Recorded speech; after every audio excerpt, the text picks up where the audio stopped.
I'm Angel Ravindra Bhalerao. I'm studying in Poddar International School in class 8. Today, we are going to see the lesson named The Great Wall of China. But before watching this video in detail, don't forget to subscribe my channel. So let's start. The Great Wall of China. There is a motto in China: you won't be thought of as a great person till you visit the Great Wall of China.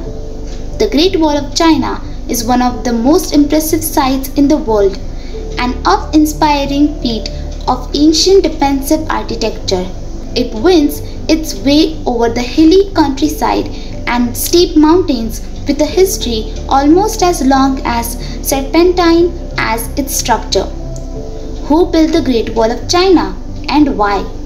The construction of the Great Wall began when multiple walls of rammed earth were constructed by individual feudalistic states during the Chongqing period. However, it was built not only by the first emperor of Qing dynasty, but it was also built and rebuilt by many other dynasties as well as governments and by millions of commoners, laborers and criminals.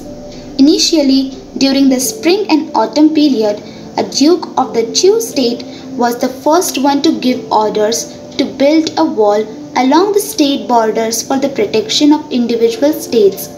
These were separate walls and form merely a smaller version of the Great Wall. After the unification of China, Emperor Qing Shi of the Qing dynasty ordered the connection and expansion of these separate walls to form a complete military defense line. This defensive line was called the Great Wall of China. After Emperor Qing's death in 210 BC, the dynasty failed to maintain its power and was taken over by the Han dynasty, where the fortifications were lengthened and strengthened, interlinking the Mongolian borders. The Great Wall continued to be maintained as well as built by most of Chinese feudal dynasties. These dynasties include the Northern Qi dynasty, the Sui dynasty, the Song dynasty, the Yuan dynasty, and the Ming dynasty. After few ups and downs, China flourished during the Ming dynasty as most of the Great Wall was built and rebuilt systematically to prevent further northern invasions. The construction of the Long Wall continued for over 2,500 years. The emperors only gave commands, but the actual builders of the wall were soldiers and commoners as well as conscripted peasants and criminals. During the rule of the Han emperors, the laborers were forced to work under dire conditions. This gave the wall a reputation of a notorious place of suffering. There were many poems and legends written during the time which spoke of many people being buried in the nearby mass grave. Some say that people were buried within the wall itself. There were no human remains to be found. However, the grave pit do point out that many workers must have died due to hunger, accidents, and exhaustions. What were the other purposes of the Great Wall of China? First, boosting the economy and national integration between Han people and nomadic nations. In earlier times, the central plain to the north of the Great Wall developed an agrarian economy while the nomadic nation in the south progressed in animal husbandry. The two economies exchanged goods with each other along the Great Wall. The inhabitants of the north trade cloth and grains in exchange of horses and animal products such as leather and string from the nomadic tribes in the south. This boosted not only the economy but also had a positive impact on the cultural exchange as well as national integration. Second, safeguarding the Silk Road. The Great Wall also served as a protecting or guiding saint of the new international route, which opened in 138 BC. Though the Silk Road enabled relation between the Han dynasty and the western regions, the north frontier was harassed by the Normans during that time. A safety along the Silk Road was not granted.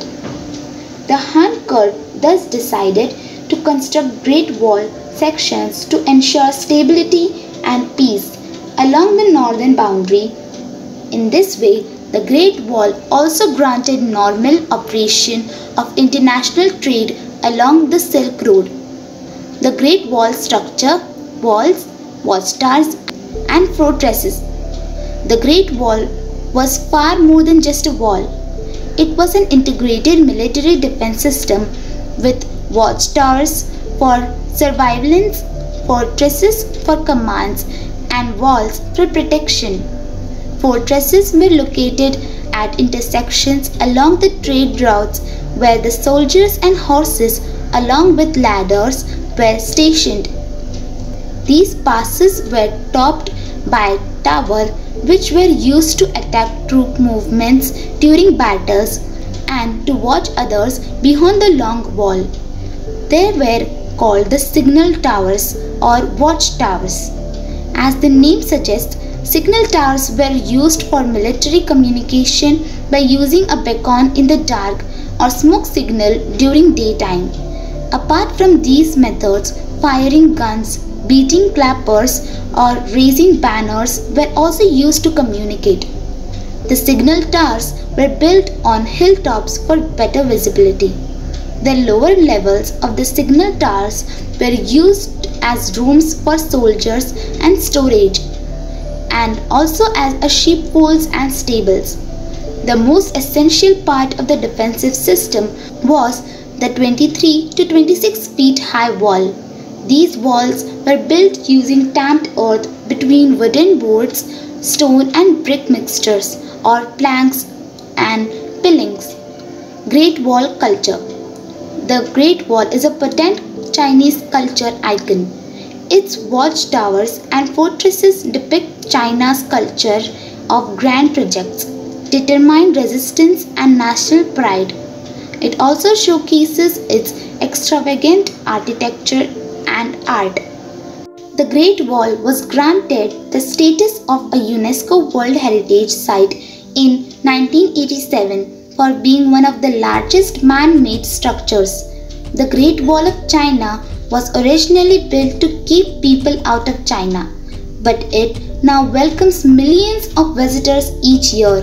This influx of tourists had resulted in the deterioration of the wall, which has led to preservation initiatives by the Chinese government.